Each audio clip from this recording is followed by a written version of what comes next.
আব্দুল মুত্তালিবের কাছে গিয়ে বলছে, মুত্তালিবের কাছে গিয়ে বলছে যে আপনার যে উটগুলো ছিল, আপনার ভাই বেরাদের যে উটগুলো ছিল, দুম্বাগুলো ছিল, এগুলো আব্রাহার বাহিনী ধরে নিয়ে গিয়েছে।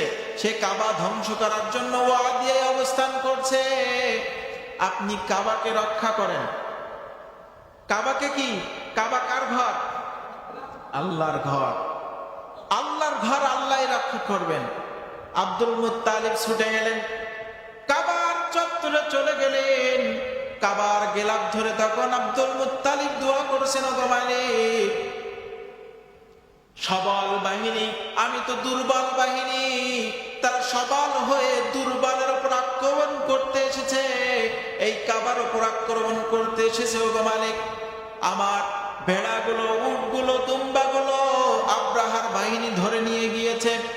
আমি তোমার কাছে ফরিয়াদ করি, আমার যে উট, দুম্বা, ভেড়াগুলো ধরে নিয়ে গিয়েছে সেইগুলো আমি নিয়ে আসবো, কিন্তু তোমার ঘর, তোমার কাছে ফরিয়াদ করি, তোমার ঘর তুমি রক্ষা করবে।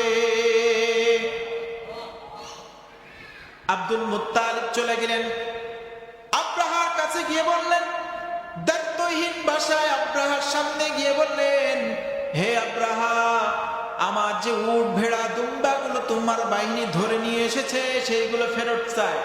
কি চাই? ফেরত চাই। তখন আব্রাহা বলছে যে আব্দুল মুত্তালিব, আমি জানতাম তুমি অনেক জ্ঞানী, বুদ্ধিমান, বুদ্ধিমত্তার সাথে তুমি কাজ করো, কিন্তু তুমি আসলে নাদান, বোকা। তোমার মতন বোকা আর এই পৃথিবীতে নাই। তোমার জিনিস যেগুলো আমি নিয়ে এসেছি সেগুলো তুমি রক্ষা করতে এসেছো, কিন্তু তোমার কাবা আমি যে ধ্বংস করতে এসেছি সেই কাবাকে কি তুমি রক্ষা করবে না? তখন আব্দুল মুত্তালিব দায়িত্বহীন ভাষায় বললেন যে কাবা হলো আমার ঘর না, আমি কাবার খাদেম।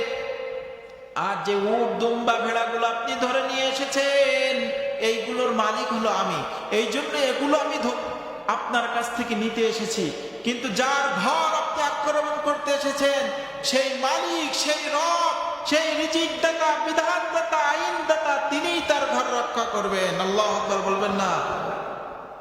এই সূরা ফিলের ভিতরে যে হস্তি বাহিনী, তার বাহিনীকে এমন ভাবে আবাবিল, ঝাঁকে ঝাঁকে পাখি দিয়ে পোড়া মাটি তাদের ওপর থেকে নিক্ষেপ করে এমন ভাবে পৃথিবী থেকে বিদায় করে দিয়েছেন, কাসকিম মাকুল, গরু ভুসি খাওয়ার পরে, লতা পাতা খাওয়ার পরে পিছনের সাইড দিয়ে যেভাবে বাইর হয়, ওটা কি চেনার উপায় আছে? কোনটা ভুসি, কোনটা কলার পাতা, কোনটা আমের পাতা, কোনটা ঘাস, কি বোঝার উপায় আছে? আল্লাহ রাব্বুল আলামিন আব্রাহার বাহিনীকে এমন ভাবে ধূলিসাৎ করে দিলেন যে কোনটা হাতি, কোনটা দুম্বা, কোনটা বানর চেনার উপায় ওয়াদিয়াই ছিল না। আল্লাহ রাব্বুল আলামিন করে দিয়েছিলেন।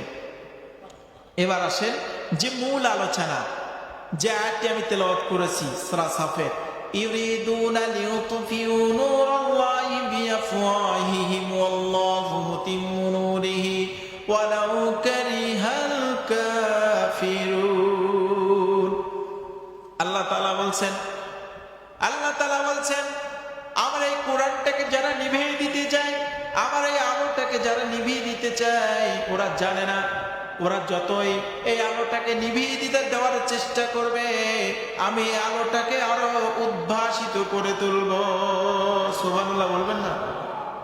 এটা কাফেরদের অনেক অপছন্দ, তারপরেও আমি এই কোরআনের আলোটাকে সারা পৃথিবীতে, শুধু মক্কাতে নয়, গোটা জগতে আলোয় আলোকিত করে দেব। সুবহানাল্লাহ বলবেন না? এবার আসি রাসূলুল্লাহ সাল্লাল্লাহু আলাইহি সাল্লামের জন্ম থেকে নবুয়াত পর্যন্ত 40 বছর বয়স পর্যন্ত তিনি একটি সংগঠন প্রতিষ্ঠিত করেছিলেন। সেই সংগঠনটির নাম কি? হিলফুল ফুদুল। এই সংগঠন তিনি প্রতিষ্ঠিত করেছিলেন। কেন করেছিলেন তিনি?